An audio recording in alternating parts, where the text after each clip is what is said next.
Hi everyone. Today we will talk about a company that is turning India's dream of becoming a global shipbuilding power into reality. Chairman and Managing Director Madhu S. Nair of Cochin Shipyard recent interviewలో Cochin Shipyard's vision is fully aligned with Make in India, Make for the World initiative అని చెప్తున్నారు. Cochin Shipyard ఇప్పుడు India's maritime గ్రోత్లో ఒక strong pillar లాగా stand అవుతుంది. Recently the company proved its capability by launching 3 complex vessels on the same day. First వచ్చేసి anti submarine warfare craft for Indian navy. ఇది Indian navy కోసం డిజైన్ చేసిన defence ship. It hunts and detects enemy submarines in shallow water. So ఇది India's naval security కోసం చాలా important project. And second one వచ్చేసి 12,000 cubic meter dredger for dredging corporation of India. Dredger అంటే ఒక machine ship mix vessel. It removes mud, sand and sediments from the seabed. So ports and harbors deep గా ఉంటాయి. Ships ఈజీగా move అవ్వచ్చు. 12,000 cubic meters అంటే it can hold a huge amount of material.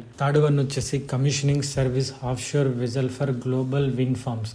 ఇది foreign clients కోసం build చేసిన specialised ship used in offshore wind energy projects to carry engineers, equipment and maintain teams to the big wind turbines in the sea. It shows Cochin Shipyard is not only doing Indian defence work but also building international level commercial vessels. Design, engineering, timing అన్నీ పర్ఫెక్ట్గా manage చేసి company తన technical స్ట్రెంగ్త్ని perfectly showcase చేసింది. India's maritime goal ఇప్పుడు క్లియర్గా ఉంది. By 2030 India wants to stand among the top 10 ship building nations and by 2047 one of the top 5 in the world. Until now India strong గా ఉంది mainly defence ship building లో, అంటే navy కోసం war ships, petrol vessels build చేయడంలో. కానీ ఇప్పుడు focus shift అయ్యింది towards large merchant vessels. అవి commercial ships, cargo carriers, container ships లాగా ఉంటాయి.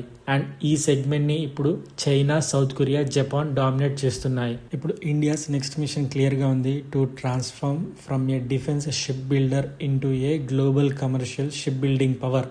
That's it guys, today's video. Thanks for watching. So next వీడియోలో financial outlook and capex future plans గురించి క్లియర్గా తెలుసుకుందాం.